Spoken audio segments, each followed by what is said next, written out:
Hey everybody, welcome to the Sportsnet Fantasy Extra, an early jump on your waiver wire pickups for Week 10 in the National Football League. Busy Sunday. Here's what you have to keep an eye on though. There are 6 teams on bye going into this upcoming weekend, so you have to start planning right now, and I'm going to help you do that. The teams on bye, notable. You have the Patriots, the Broncos, the Eagles, the Jaguars, the Texans, and the Redskins, all on bye. So you're missing a whole bunch of pieces here. But before I get to the waiver wire, I want to pose a fantasy question to you.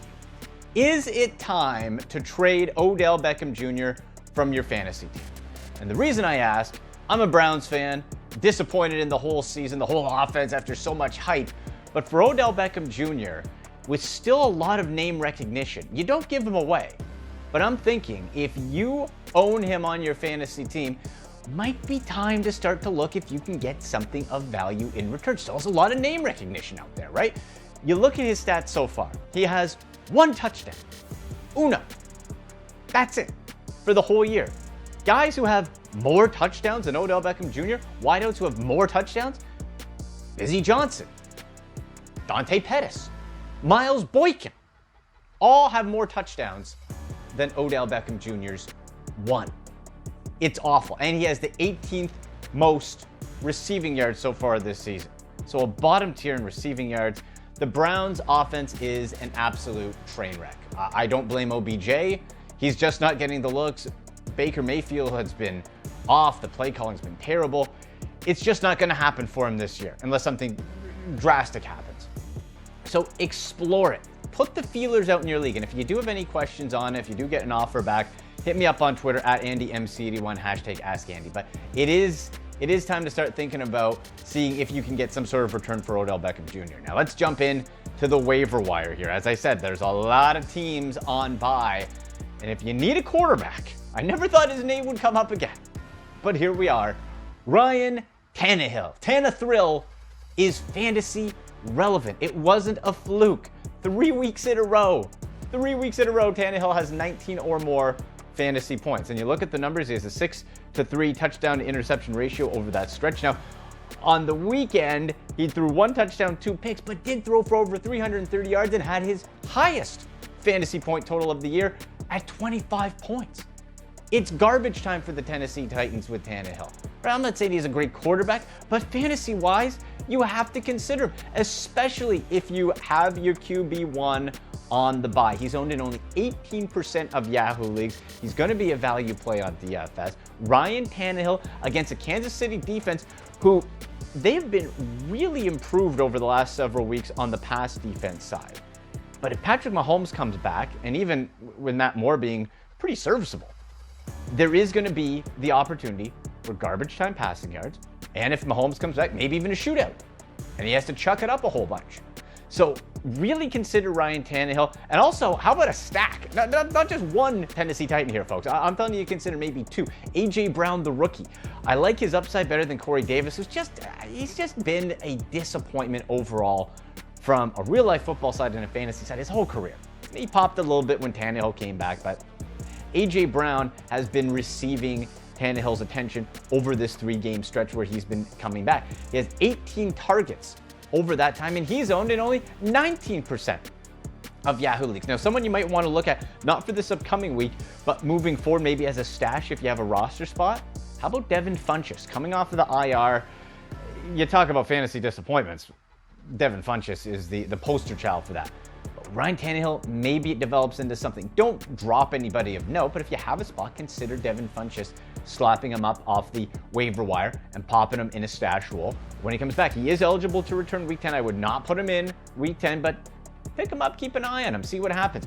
The tight end side, now he's going on to the bye week, but for the rest of the season, Noah Fant developing chemistry with Brandon Allen.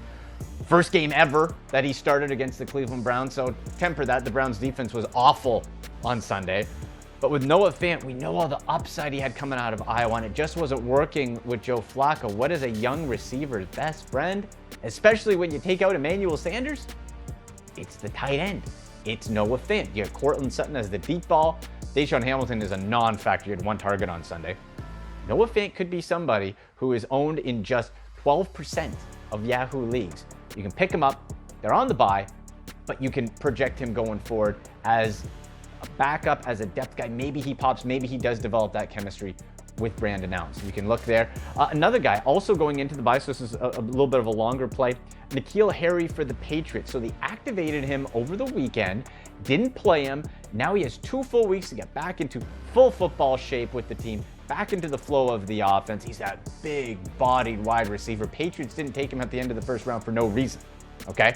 N'Keal Harry is the prototype what they were hoping Josh Gordon was going to be. For N'Keal Harry, this is somebody you want to see how he's integrated into the offense since they added Mohamed Sanu. Maybe it goes into the same Patriot formula of who knows, and it's a dart throw every week outside of Edelman of who's going to be fantasy relevant. But again, if you got a stash spot, pop up N'Keal Harry.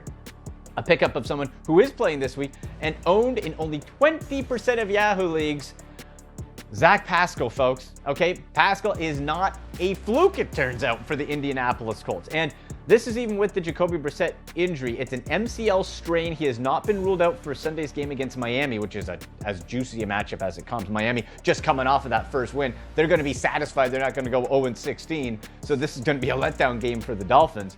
But for Pascal, T.Y. Hilton was out, and he's been in and out of the line, injury prone, even with Hilton in the lineup. And even if Brian Hoyer, who's a serviceable backup quarterback, Pascal has been a WR1 with Hilton out on the Colts, not overall, but a WR1 on the Colts with Hilton out. And if he's in, he drops to the number 2 spot. He has clearly distanced himself from the likes of Chester Rogers and even Paris Campbell, who's a pretty dynamic rookie, but just hasn't gotten into any sort of swing with the Colts there. So you look at Zach Pascal and what he's been able to do. His value is up. He's scoring touchdowns. He's scored 35 fantasy points in PPR a couple weeks ago. He's got 20 plus over the weekend. He's somebody at 20% with all those buys at wide receiver. I would gobble him up and put him out there for this upcoming week against Miami. I think it's a terrific matchup for him. Outside of that, the Monday Nighter tonight with the Dallas Cowboys and the New York Giants. The wide receiver you want to get in there, who's going to be widely available, it's Darius Slayton. Darius Slayton is available, okay? Get ready. In 90% of fantasy leagues, of Yahoo leagues. Available in 90%. Sterling Shepard back in concussion protocol. We could be looking at an IR stint here, really, for Sterling Shepard. He came out, he got put back in. His season could be done, but even if it's not, you have Golden Tate as the one. You have Ingram, obviously, as another target, but Darius Slayton has popped when been given the opportunity. And it looks like rookie quarterback roller coaster. We know that with Daniel Jones, but Slayton has produced. He does have the ability to make the big play.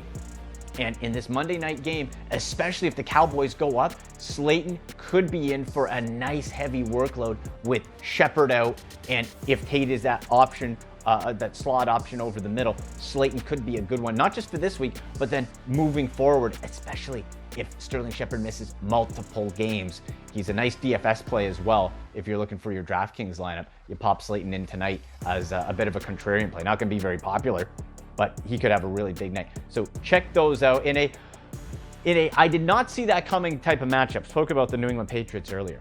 I did not see coming that their DST, the Patriots DST, was performing at the level of a high-end receiver. 20 fantasy points, high teens, all season long. They had not had a single low fantasy output all season, the DST. Had not scored less than 10 fantasy points all year until the Sunday Nighter, when the Baltimore Ravens held them to 4 points. I know they had an easy schedule overall, but the Patriots defense, fantasy-wise, wow, what a letdown. You flip that over to the Baltimore Ravens, and you look at their matchup coming up against the Cincinnati Bengals, against rookie Ryan Finley. That is a must-add on the waiver wire. Baltimore had 18 and 13 fantasy points to their DST over their last 2 games.